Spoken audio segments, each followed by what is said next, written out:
Évidemment, Trump ne sera pas destitué.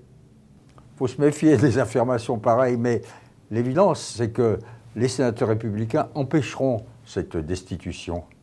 Et Trump, d'une certaine manière, ça l'arrange, ça le satisfait que cette affaire démarre. Pourquoi? Parce qu'il va passer pour la victime, la chasse aux sorcières, et il est parfait dans ce rôle-là. Et parce que les démocrates passeront, eux, pour des harceleurs de présidents. Néanmoins, les démocrates étaient obligés d'entamer cette procédure. Et pourquoi? Pourquoi? Parce que ce que fait Trump à la tête de la Maison-Blanche, c'est ce que fait un chef mafieux qui appelle un autre mafieux pour lui dire « tu fais ça pour moi, je fais ça pour toi ». C'est ce qui s'est passé entre Trump et Zelensky à propos de Joe Biden et de son fils.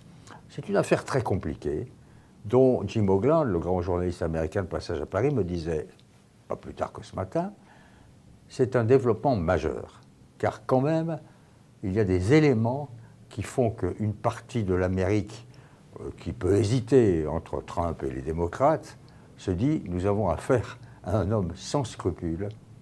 Il a déjà développé et démontré toutes sortes de défauts, d'erreurs, de grossièreté, sans doute corruption. Mais là, il se comporte comme un chef mafieux.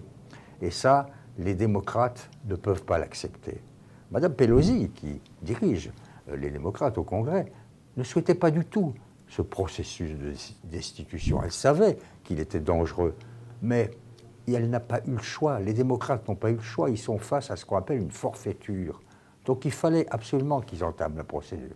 Et Trump, ça l'arrange. D'ailleurs, certains éditorialistes américains aujourd'hui disent « mais il n'attendait que cela ». Néanmoins, son image est encore plus atteinte qu'autrefois. 2, ça va empoisonner la campagne présidentielle réelle qui va démarrer. 3, ça ne résoudra pas le problème des démocrates qui n'ont pas encore trouvé quelqu'un capable de totalement évacuer le problème Trump. Joe Biden, d'accord, il est en tête pour l'instant, mais il n'est pas complètement fiable. Il n'est pas assez costaud. Madame Warren, elle est forte, mais elle est peut-être trop à gauche.